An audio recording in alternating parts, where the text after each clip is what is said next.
السلام علیکم. زم ستاسو اور ستاسو ملګری عزیر جان.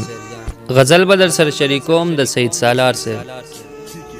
غزل څه د سدي چې پزړه کې را تخیر د جهان ساتي قسم دې دا باز خلق په مونږ ځان ساتي قسم دې.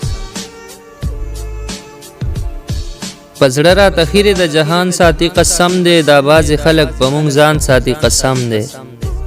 دا څوک دې چې زمونږ په ان غریبان درالوي شو.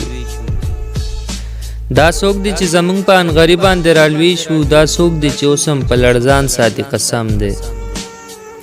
څوک شته دی چې مې هر وخت په خیالونو کې اوسېږي.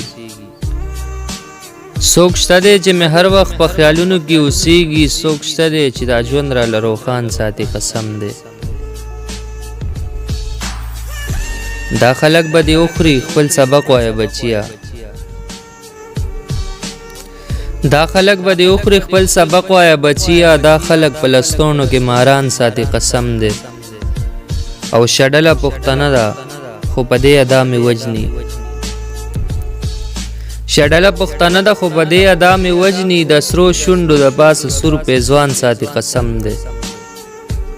او همزولو ته ویل چې په پښتون اشنا مین یم. همزولو ته ویل چې په پښتون اشنا مین یم. حجره رباب منګي خواږه یاران ساتي قسم دی. همزولو ته ویل چې په پښتون اشنا مین یم. حجره رباب منګي خواږه یاران ساتي قسم دی. او دا چا وی چې د بل شوی نو د زړه نه به مې وځي. دا چا وی چې د بل شوی نو د زړه نه به مې وځي. سالار خو به تر مرګه ستا ارمان ساتي قسم دی. پزړه را تخیر د جهان ساتي قسم دی. دا باز خلق په مونږ ځان ساتي قسم دی.